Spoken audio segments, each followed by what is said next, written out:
말씀은 요한복음 5장 1절에서 10절까지의 말씀입니다. 요한복음 5장 1절에서 10절, 제가 가진 성경으로는 신약성경 149쪽이 되겠습니다.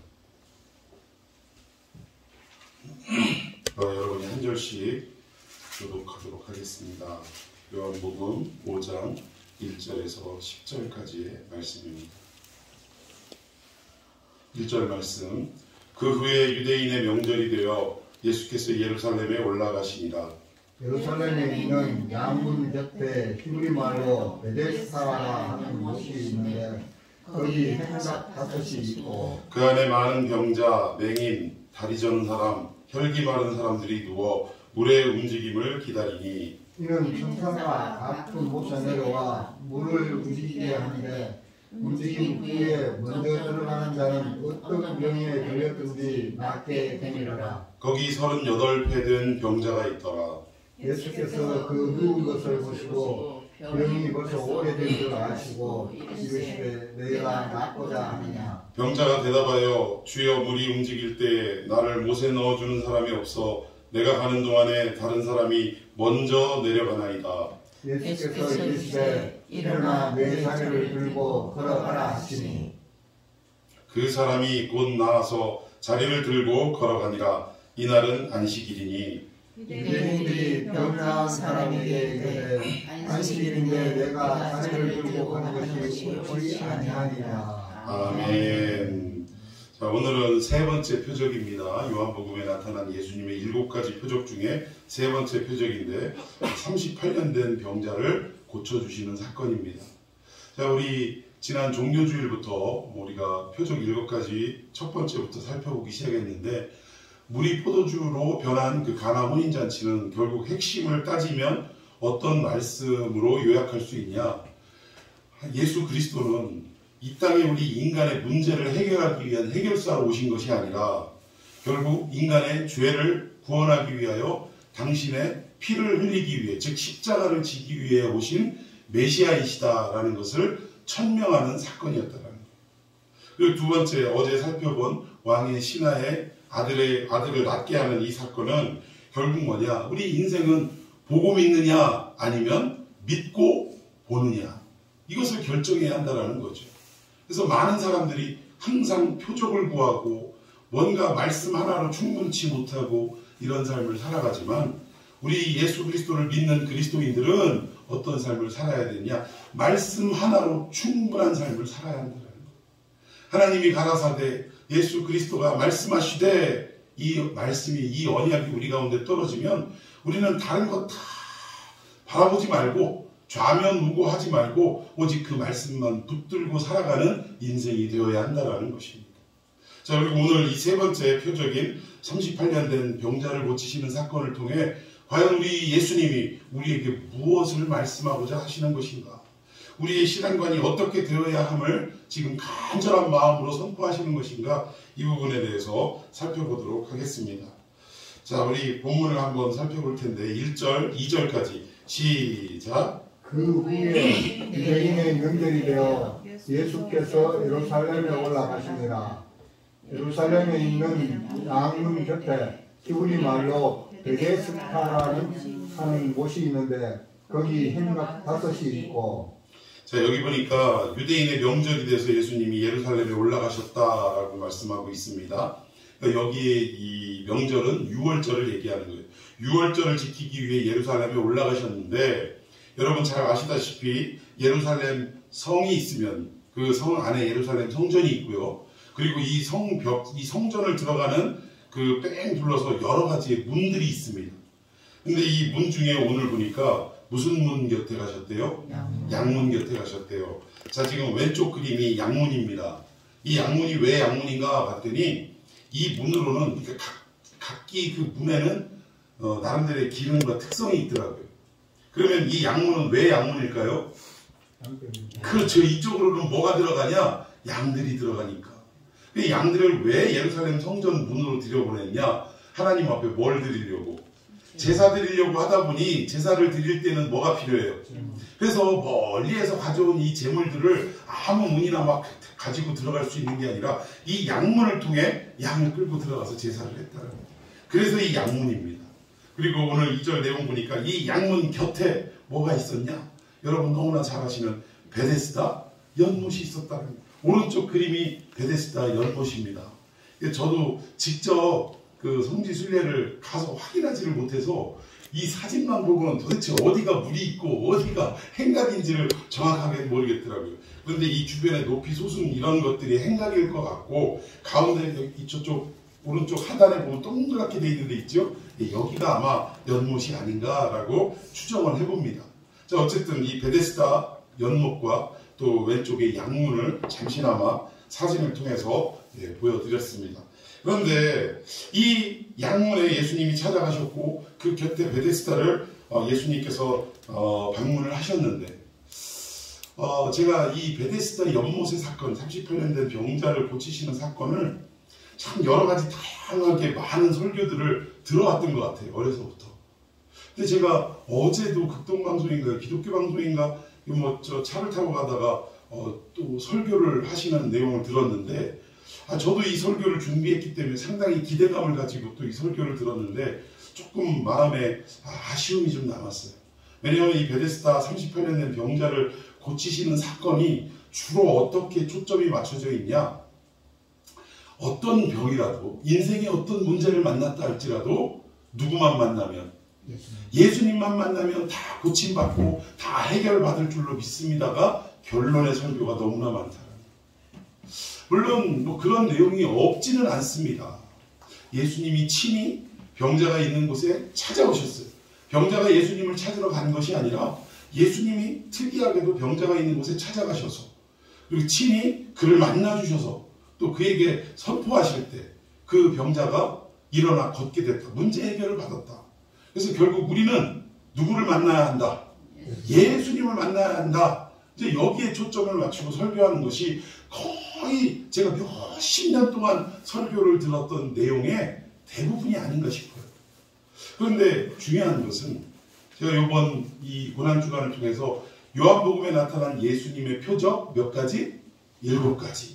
이 7가지는 무엇을 나타내냐면 예수님께서 이 땅에 오셔서 당신이 왜 오셨는지, 어떠한 존재로 오셨는지 당신의 정체성을 밝히 드러내는데 사용한 그런 놀라운 사건들이었다는. 그럼 단순히 우리 인생에게, 앞전에도 우리가 그 포도주 만드는 사건을 통해서, 가나 혼인잔치 사건을 통해서도 봤지만, 예수님은 우리 인간의 문제를 해결하기 위해 오신 해결사가 아니라는 걸 천명하셨다는 거예요. 그렇다고 우리 삶의 문제를 전혀 돌아보시지 않는다, 그 얘기가 아니라 우리 예수님의 주된 당신의 사명은 무엇이냐? 그래서 단순히 이 땅에 머물러 있으면서 우리에게 필요한 것 채워주시고 공급하시고 이런 역할로 오신 것이 아니라 우리를 억만죄에서, 결국은 사망의 그 권세 안에서 억눌리고 있는 우리들을 어떻게 하시려고, 구원하시고 해방시키려고 오신 분이다. 그걸 드러내는데 결국 세 번째 표적이, 고작 우리 예수님 만나면 질병이 낫고 육신의 문제가 해결된다. 이렇게 메시지를 잡으면 이건 바른 각도가 아니라는 거예요. 바른 초점이 아니라는 것이죠. 그래서 오늘 그 내용을 좀 하나하나씩 살펴보려고 했는데, 자, 여기 양문 곁에 베데스다라고 그 연못이 있는데 여기를 찾아갔다라고 말씀하셨죠. 근데 이 베데스다라는 말은 두 가지의 그 단어가 합성이 된 겁니다. 여러분 잘 아시는 베델 할 때도 이 베트가 베이트, 그리고 엘은 하나님, 그래서 하나님의 집이라는 뜻입니다. 베이트가 집이라는 뜻이기 때문에. 그러면 베데스다도 어떤 합성어이냐면 베이트, 집이라는 뜻과, 그리고 헤세드라는 단어, 여러분들 헤세드라는 단어 좀 들어보셨습니까? 구약에 나오는 인애, 자비, 사랑, 이런 모든 유사한 단어는 사실은 여러 가지 단어가 아니라 한 가지 단어라는 거예요. 헤세드, 헤세드. 그 헤세드의 은혜가 오늘 우리에게도 임해야 될 줄로 믿습니다. 하나님의 사랑이, 하나님의 자비가, 하나님의 표현할 수 없는 그 뜨거운 하나님의 그 어떤 우리를 향한 열정, 이런 것들, 이 모든 것들, 인내, 이런 것들도 다 헤세드. 이런 헤세드의 은혜가 우리에게 있어야 되는데, 이 두 가지 단어 결국 합성하면 이곳은 어디냐? 인내의 집이다, 사랑의 집이다, 자비의 집이다, 이렇게 해석할 수 있는 게 베데스다라는 거예요. 이 베데스다에 결국 예수님이 오셨다라는 것입니다. 그리고 여기에 보니까 지금은 남아있지 않지만 이 베데스다를 중심으로 근처에 행각이 5개가 있었대요. 이 행각은 우리식으로 표현하자면 정자, 이렇게 지붕도 있고 햇빛도 가리우고 이런 정자 있지 않습니까? 정자 정도로 우리가 이해하면 좋을 것 같습니다. 근데 여기에 수많은 병자들이 몰려 있었다는 그 이유가 뭔가 봤더니, 자, 우리 3절 한번 봅시다. 시작. 그 안에 많은 병자, 비행인, 다리 되는 사람, 혈기 마른 사람들이 누워 물의 움직임을 기다리니. 이 병자들이 어떤 사람들인가 봤더니 3가지 부류로 소개가 되고 있어요. 첫 번째, 앞을 못 보는 맹인, 그리고 다리를 저는 사람, 그리고 마지막으로 혈기 마른 사람. 여기 혈기 마른 사람이라는 의미는 요즘으로 말하면 중풍병자 정도로 해석하면 좋습니다. 그러니까 결국 이 어떤 피가 제대로 원활하게 돌지 않고 어디 막히거나 터져가지고 결국 몸을 제대로 움직이지 못하고, 뇌가 보내는 신호를 따라서 몸이 움직여져야 되는데 그러지 못하는 사람들, 그래서 어떤 중풍병자 정도로 우리가 이해하면 좋은데, 이 3사람의 공통점이 있어요. 이 3가지 부류의 환자들이 공통점이 있는데, 이건 뭐냐면 자기 스스로 움직일 수 없다는 거예요. 누군가의 도움을 받지 않고는 활동할 수 없고 움직일 수 없고 걸어다닐 수 없는 사람들, 그런 사람들이 이 베데스다 행각에 모여 있었다는 것입니다. 왜 모여 있었나 봤더니 4절에 천사가 가끔 이 베데스다 연못에 내려와서 물을 움직이게 한대요. 옛날 개역 성경으로는 물을 동하게 한다 이렇게 했는데, 이 물을 어떻게 움직이는지는 모르겠지만 물을 움직이게 할 때 가장 첫 번째로 그 물속에 뛰어 들어가면 어떻게 돼요? 어떤 병이든지 낫는 그런 어떤, 이게 사실은 이게 진실이 아니고 사실이 아니고 결국 뭐예요? 이게 전설의 전설. 전설 따라 삼천리, 그 얘기예요. 누구 하나 그 행각에서 나음을 입었던 사람도 없이 막연한 소문을 듣고 막연한 기대감을 가지고 이 베데스다에 많은 병자들이 지금 몰려들어 있는 상태라는 것입니다. 근데 결국 오늘 이 본문에 38년 된 병자 역시 막연한 기대감을 가지고 내 병을 낫게 하지 않을까라는 이런 마음으로 소망을 가지고 오늘 이 베데스다에 기다리고 있었다라는 것입니다. 근데 거기 이 환자가 보니까 몇 년 동안 병이 들었냐? 38회 동안 병이 든 환자라는 거예요. 38살이라는 얘기가 아니라 어떤 상황인지 모르지만 병이 들고 나서, 몇 살에 병이 들었는지는 모르지만 병이 들고 나서 몇 년이 지난 거예요? 38년이 지난 거예요. 그러니까 적어도 나이가 날 때부터 병 들었다고 해도 38살 이상은 되었다라고 우리가 추정할 수가 있다라는 것입니다.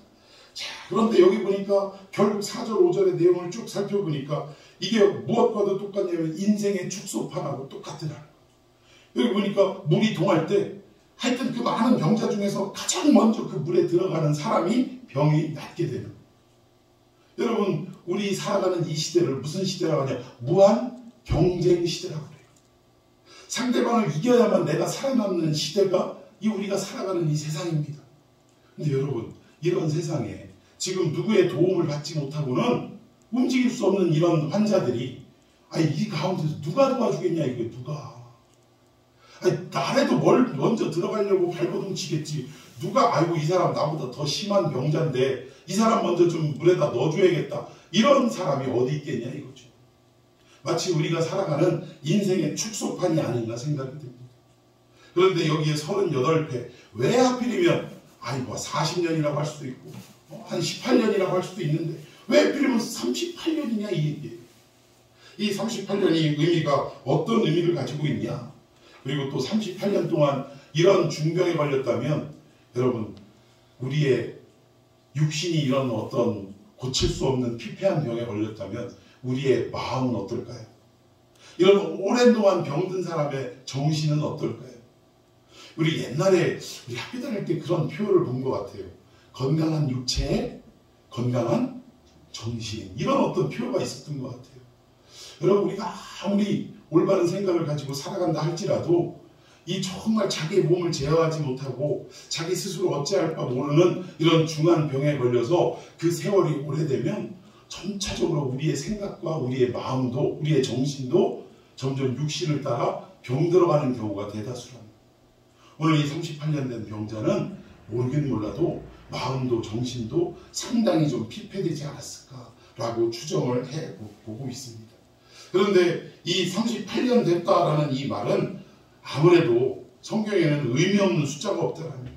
뭔가 암묵적으로 나타내고자 하는, 예수님이 암시하고자 하는 그런 어떤 사건이 이 속에는 숨어 있다는 것입니다. 그럼 적어도 38년 하면 유대인에게는 어떤 세월이 떠오르느냐? 저 신명기 2장 14절 한번 읽어봅시다. 시작. 가데스 베네아에서 떠나 나사렛 시내를 건너기까지 38년 동안이라는 이때에는 그 시대의 모든 군인들이 여호와께서 그들에게 맹세하신 대로 진중에서 다 멸망하였나니. 예, 이게 무슨 사건이냐면 출애굽한 사건입니다.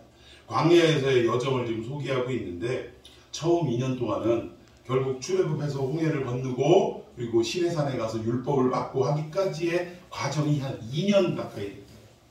그리고 나서 이제 율법을 받고 하나님의 백성이 됐다라고 언약을 맺고 나서 드디어 약속의 땅으로 출발을 하는데 이 거리가 결국은 성경에서는 며칠 거리냐라고 소개하고 있냐면 10하루길이래요. 11일 10하루길이라고 소개하고 있는데 이 기간을 몇 년을 방황합니까? 근데 40년에서 앞에 2년은 율법을 받는 어떤 과정이라면 실질적으로 헤매인 방황한 기간은 몇 년? 38년이라는 거예요. 결국 물론 그 앞에 2년 여정도 수많은 불평과 불만이 있었지만 그래도 그 전에는 하나님께서 언약을 맺기 전, 즉 율법을 그들에게 주시기 전, 말씀을 주시기 전 과정이기 때문에 아직 아무것도 모르는 상태라 이거예요. 그런데 적어도 시내산을 통해서 모세를 통해서 율법을 받고 난 이후 하나님의 뜻을 전달받은 이후로부터는, 언약을 맺은 이후로부터는 뭔가 삶이 달라져야 되는데 그들은 여전히 하나님 앞에 불순종하는 삶을 살아요. 10하루길이면 해결될 일을 38년을 헤매었다는, 이걸 성경에서는 뭐라고 표현하냐? 낭비라고, 또 허비, 뭐 이렇게 방탕이라고 이렇게 소개를 하고 있다라는 것입니다. 근데 결국 이 38년 된 병자를 통해서 드러내고자 하는 예수님의 의도는 뭐냐? 결국 이 이스라엘, 당신이 직접 이 땅에 찾아온 이스라엘의 영적 상태가 어떤 상태라는 거예요? 38년 동안 그 광야에서 불순종으로 인하여 헤매였던, 방랑했던, 방탕했던, 허비했던, 낭비했던 이 이스라엘 그 출애굽 백성들과 같이 지금 영적인 상태가 이 백성들이 허랑, 방탕하는, 불순종하는 그런 영적인 상태임을 드러내고 싶었다는 거예요. 우리가 참 성경을 이런 의미를 하나하나씩 이게 도출해가지고 깨달아가지고 읽으면 여러분 사건 하나하나가 눈을 떼지를 못하게 될 줄로 믿습니다. 왜 성경이 꿀송이처럼 달달하고 시편 기자가 고백했냐? 이런 내용들을 우리가 깨달아가면서 읽으면 정말 우리를 향하신 하나님의 사랑이 어느 정도인지, 하나님의 인내가 얼마나 큰 것인지, 그리고 마침내 우리를 완성의 길로 함께 걸어가게 하시겠다는 하나님의 그 굵은 의지가 얼마나 우리를 감동시키는지 깨달아가면서 읽으면요 정말 눈물이 철철 흐르고요. 하나님 앞에 때로는 미친놈처럼 막 울었다, 웃었다, 막 감사, 감격, 찬송을 막 같이 갑자기 부르게 하고 뭐 이런 어떤 역사가 일어나게 될 줄로 믿습니다. 자, 그런데 이 38년이 그런 의미라는 거예요. 지금 이스라엘의 허랑방탕하고 불순종하는 영적인 상태를 나타내기 위해서 그 많고 많은 환자 중에 38년 된 병자를 예수님이 콕 집어서 지금 역사하고 있다는 것입니다. 자, 우리 6절 한번 봅시다. 예수님과 드디어 대화가 시작되는데 6절 시작. 예수께서 그 누운 것을 보시고 병이 벌써 오래된 줄 아시고 이르시되 내가 낫고자 하느냐. 예, 여기 병이 벌써 오랜 줄 아셨다라고 했는데 이거는 참 오래 고통당했구나 이런 의미가 아니라 여러분 38년 동안 병을 앓았다면 이 병은 고칠 수 있는 병이에요, 없는 병이에요? 불치병이다 이 얘기입니다. 병이 오랜 줄 아셨다라는 것은 인간의 힘으로는 고칠 수 없는, 의학으로는 고칠 수 없는 병에 걸린 사람이구나 라고 지금 우리에게 말씀하고 있다는 거예요. 그런데 그렇게 인간의 힘으로 의학으로는 고칠 수 없는 이 사람에게 예수님이 뭐라고 질문하셨어요? 네가 낫고자 하느냐? 오늘 우리가 이 38년 된 병자의 모습으로 좀 돌아가 보십시다. 우리가 고칠 수 없는 중병에 걸린 사람들이라고 생각을 해보자고요. 그런데 창조주 되신 우리 예수님이 우리에게 찾아오셔서 이 질문을 하시는 거죠. 암개야, 네가 낫고자 하느냐?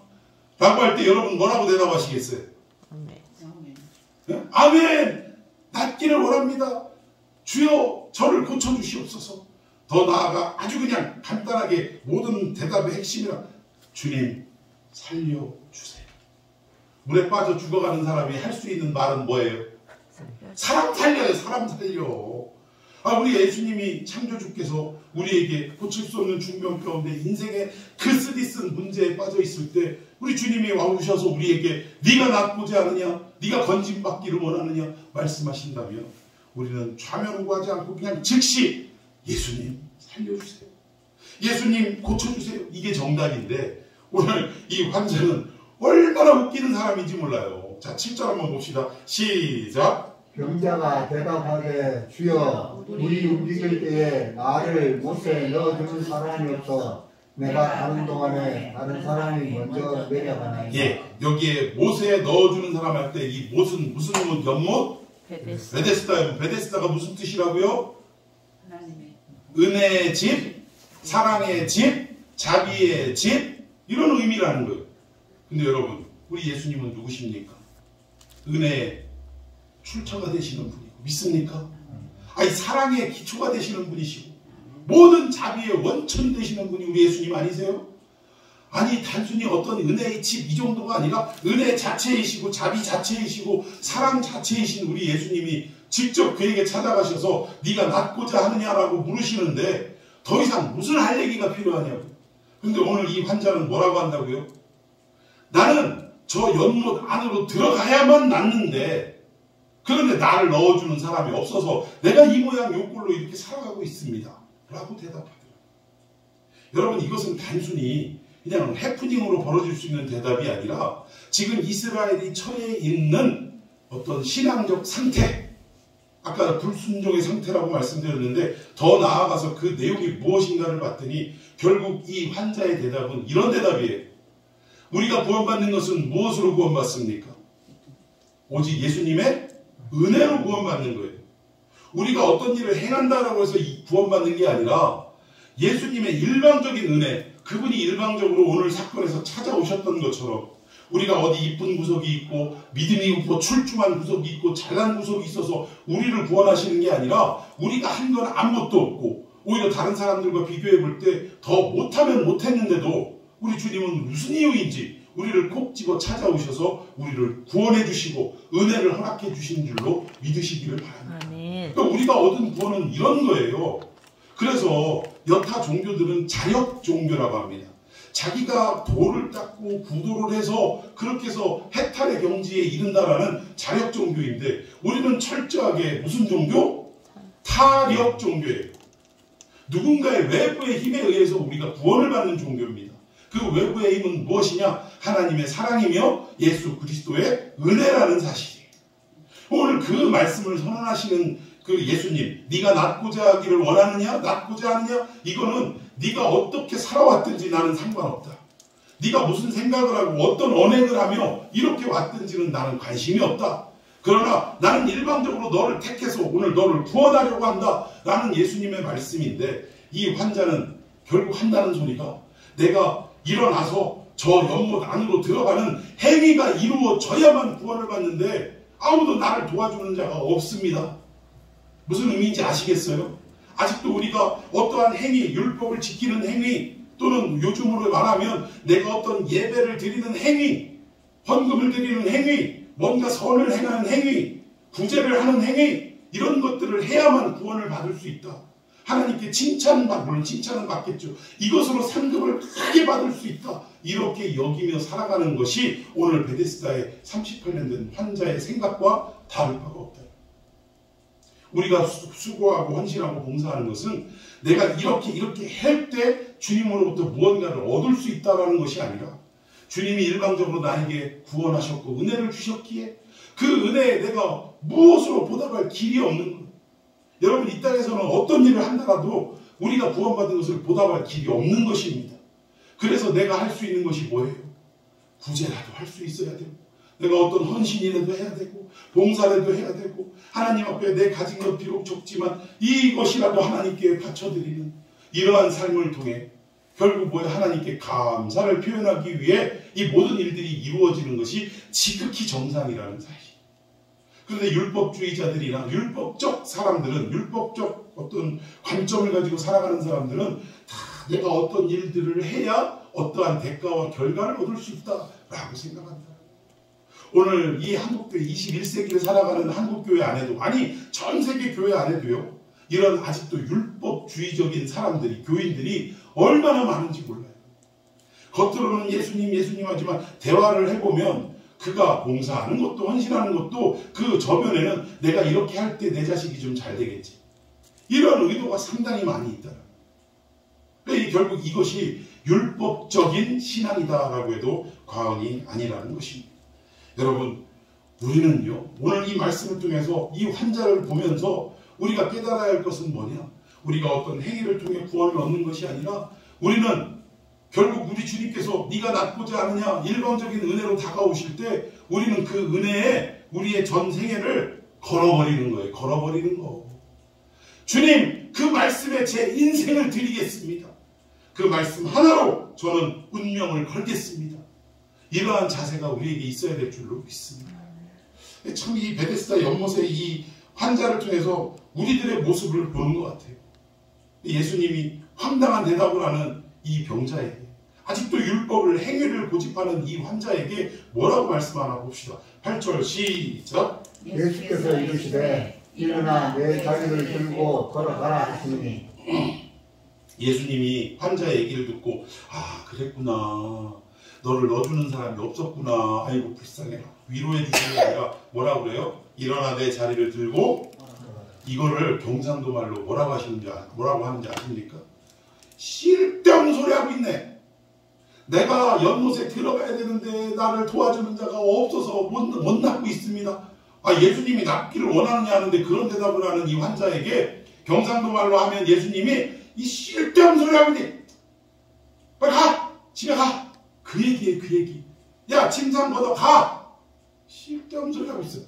지금 그 얘기 이게 꾸중의 의미입니다. 환자야 얼마나 고통스러웠니? 내가 너를 고쳐주 이런 게 아니에요. 야 이 답답한 인생아. 내가 이 베데스다 연못보다 더 실체되는 그러한 창조주요 은혜의 실체요 자비의 실체요 사랑의 실체인데 너 나를 보고 고쳐주세요 살려주세요가 아니라 아이 나를 넣어주는 사람이 없다라고 심세 한탄이나 하고 있냐? 쓸데없는 소리 하고 있는데 너 일어나 가! 이런 꾸지람의 말씀이라는 사실입니다.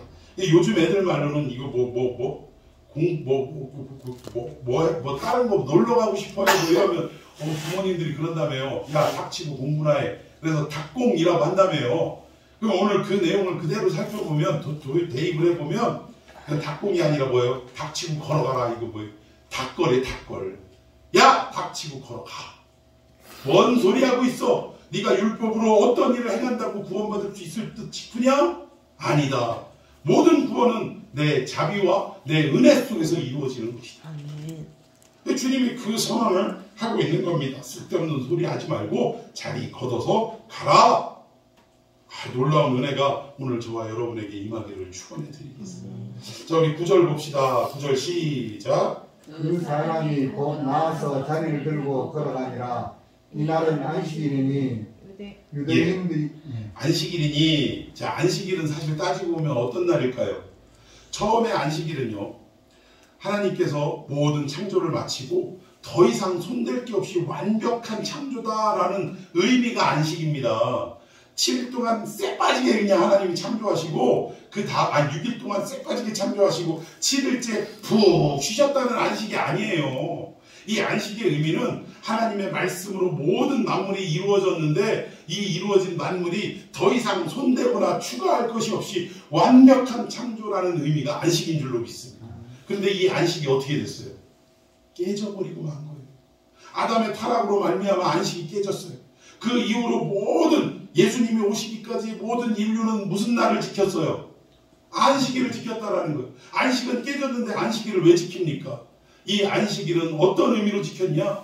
우리가 잃어버린 이 안식을 다시금 되찾게 해주실 그 메시아가 우리에게 오시는데 그날을 소망하기 위해서 지키는 날이 안식일이었다. 그러니까 안식일을 지키긴 지키는데 의미가 달라진 거예요. 무슨 얘기인지 아시겠죠? 완벽한 안식의 의미에서 이제 그 안식이 깨지고 난 뒤에는 다시금 이 안식을 회복해 주실 누군가를 기다리는 안식일로서 지켜왔다라는 것입니다. 이 부분을 우리가 알아야 돼요. 그런데 우리가 지금 왜 안식일을 지키지 않습니까? 요즘 우리는 일요일을 주일로 삼아서 지키는데 유대인들은 지금도 토요일을 안식일로 지키고 있어요. 그럼 왜 우리는 왜 안식을 지키지 않는 겁니까? 이유는 하나예요. 이미 2000년 전에 안식일에 그 소망을 담고 지켰던 그 실체인 누가 오셨어요? 이미 오셨는데 안식일을 왜 지켜요? 그 예수님을 소망하면서 지킨 날이 안식일이었다면 예수님이 이미 2000년 전에 오셨으니 더 이상 지킬 필요가 있어요, 없어요? 이런 거랑 비슷한 거겠죠. 좀 맞는 건지는 모르겠지만 우리가 누군가가 죽으면 가족 중에 뭐 부모님이나 누군가가 사망하시면 그 날을 우리 믿는 자는 안 지키지만 그 날을 기리기 위해서 뭘 드려요? 제사를 드려요. 근데 실종된 우리 부모님이 누군가가 가족 중에 누군가가 죽은 줄로 알고 제사를 매년 드렸어. 그런데 이분이 몇십 년 뒤에 살아서 돌아왔네? 그러면 제사 드려야 돼요? 안 드려야 돼요? 사람이 살아왔는데 왜 그날 계속 제사를 계속 드리고 있냐고. 그 결국 안식일을 드리는 의미는 지금 여기도 뭐 안식교도 있고 하지만 뭐 이분들이 여러 가지 몇 가지가 좀 이렇게 저희들하고 맞지 않는 이단성이 있는 뭐 이런 부분들도 있지만 그 중에 제일 대표적인 게 안식교는 이미 주님께서 2000년 전에 오셨는데 여지껏 뭘 드리고 있다는 거예요. 안식일을 지키고 있다는 거예요. 이런 부분이 잘못됐다라는 것입니다. 자, 그런데 이 안식일날 이런 병고침의 역사가 일어났어요. 지금 이 환자는 예수님을 만나고 고침받기 원하냐라고 묻는 질문에도 내가 어떤 일을 행해야 나을 수 있는데 그 일을 하지 못해서 안타깝습니다. 이렇게 대답을 했다라는 거예요. 그런데 그러한 그 사람에게 고쳐주신 날이 안식일이었다. 그런데 그 다음 한번 볼까요? 종교 지도자들은 뭐라고 얘기하는지 한번 봅시다. 10절 시작. 유대인들이 병난 사람에게 이르되 안식일인데 내가 자기를 들고 가는 것이 옳지 아니하니라. 예, 종교 지도자들이 38년 동안 누군가의 도움 없이 살아갈 수 없는 피폐해진 그 인생을 예수님이 오셔서 고쳐주셨는데 하필이면 그날이 무슨 날? 안식일 날. 근데 종교 지도자들은 한 영혼이, 한 인생이 살림을 받고 고침을 받은 거에 대해서 감사하고 기뻐하는 것이 아니라 야, 너 안식일인데 어떻게 나을 수 있어? 어떻게 고침받을 수 있어? 이게 말입니까? 막걸리입니까 이게? 말도 안 되는 얘기를 하고 있다라는 거예요. 결국 이 종교 지도자들도 사실은 따지고 보면 누구하고 생각이 똑같은 거예요. 38년 된 환자의 생각과 똑같은 거예요. 우리는 안식일을 지키고 하나님이 우리에게 주신 율법을 지키는 행위를 통해 우리가 죄사함을 받고 깨끗해질 텐데 야, 너 어떻게 안식일날 고침받을 수 있어? 고침받는 건 일하는 거 아니냐? 말도 안 된다라고 시비를 걸었다는 거예요. 여러분, 이 세 번째 표적을 통해 예수님께서 우리에게 말씀하고자 하는 핵심은 뭐냐? 율법이냐? 은혜이냐? 이 율법과 은혜가 지금 충돌하는 장면이에요. 우리 인생은 율법을 지킴으로 구원을 받을 수 있는 것이냐? 아니면 오직 전적으로 예수 그리스도의 은혜로만 구원을 받을 수 있는 것이냐?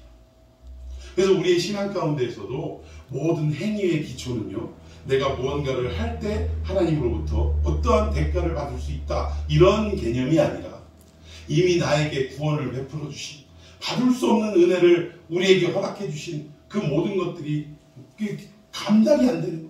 그래서 내가 무엇이라도 할 수 있을까 생각하고 궁리하다가 이거라도 제가 할 수 있으니 하겠습니다, 이런 마음으로 봉사와 헌신이 이루어져야 될 줄로 믿습니다. 오늘 세 번째 표적, 우리의 모든 신앙과는 어떤 행위, 즉 율법적인 행위가 아니라 오직 예수 그리스도의 은혜에 우리의 운명을 거는 그러한 신앙이 되어야 한다 라는 것을 예수님이 선언하시는 그런 사건이었다. 오늘 이 말씀 붙들고 우리가 정말 예수 그리스도의 은혜 앞에 우리의 전 생애를 온전히 헌신할 수 있는 삶이 되기를 예수님의 이름으로 축원해 드리겠습니다. 아멘. 자, 우리 말씀 붙들고 기도하시고